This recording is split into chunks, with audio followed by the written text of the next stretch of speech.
नमस्कार, स्वागत है आपका इन खबर में। मैं हूं उर्वशी सिंह आपके साथ। पहले रशिया यूक्रेन में युद्ध शुरू हुआ, जिसका नतीजा सिर्फ और सिर्फ तबाही और कई लोगों का जान जाना ही साबित हुआ।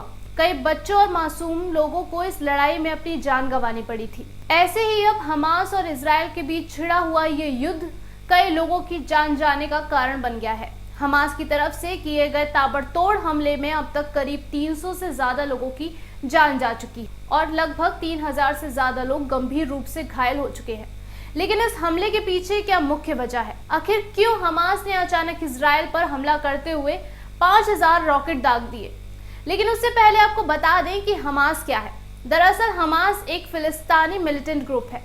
ये वेस्ट बैंक और गाजा पट्टी के फिलिस्तीनी बसावट इलाके में मौजूद है। ये वेस्ट बैंक और गाजा पट्टी के फिलिस्तीनी बसावट वाले इलाके के दो मुख्य राजनीतिक दलों में से एक है। गाजा पट्टी करीब 10 किलोमीटर चौड़ा और 41 किलोमीटर लंबा इलाका है। इस इलाके पर अभी हमास का नियंत्रण और शासन है। हमास अपने राजनीतिक विचारों में उग्रता और गतिविधियों में हिंसा के लिए जाना जाता है। एक तरह से एक मिलिट्री विंग है। इजराइल, अमेरिका, यूरोपियन यूनियन और ब्रिटेन सहित कई देशों ने इसे चरमपंथी संगठन घोषित कर दिया है। बता दें कि फिलिस्तीन के चरमपंथी हमास का इतिहास 1980 में शुरू हुआ था। इसकी स्थापना शेख अहमद यासीन ने की थी। सबसे पहले साल 1987 में इजराइल के खिलाफ पहले इंतिफादा की घोषणा की थी। इंतिफादा का मतलब आमतौर पर बगावत और विद्रोह माना जाता है। 1988 में हमास ने पुष्टि की थी कि इसकी स्थापना फिलिस्तीन को मुक्त करने के लिए की गई है। इसके सशस्त्र विभाग का गठन 1992 में हुआ था।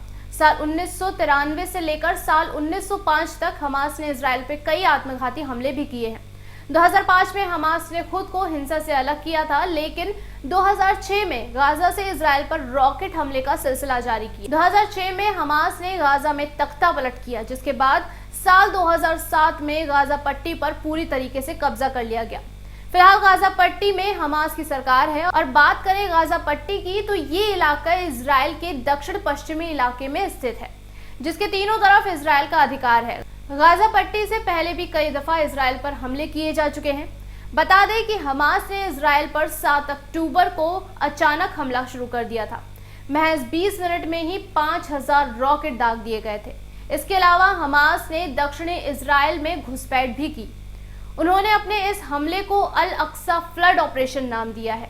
प्रधानमंत्री बेंजामिन नेतन्याहू ने घोषणा करते हुए कहा कि उनका देश अपने दुश्मन से अभूतपूर्व कीमत वसूलेगा। इजरायल ने अपने दुश्मन के खिलाफ ऑपरेशन आयरन स्वॉर्ड लॉन्च किया है। जानकारी के मुताबिक हमास ने इजरायल के कई लोगों को बंधक भी बना रखा है। वहीं इजरायल के प्रधानमंत्री की तरफ से इस बात की घोषणा की गई है और दावा किया जा रहा है कि वो ही इस लड़ाई में जीतेंगे। वहीं दूसरी तरफ इस हमले के बाद भारत और अमेरिका की तरफ से भी कहा गया है कि वो इजरायल की हर संभव मदद करने के लिए तैयार है। अभी के लिए फिलहाल इतना ही। जल्द मिलते हैं तमाम बड़ी जानकारियों के साथ। तब तक के लिए नमस्कार।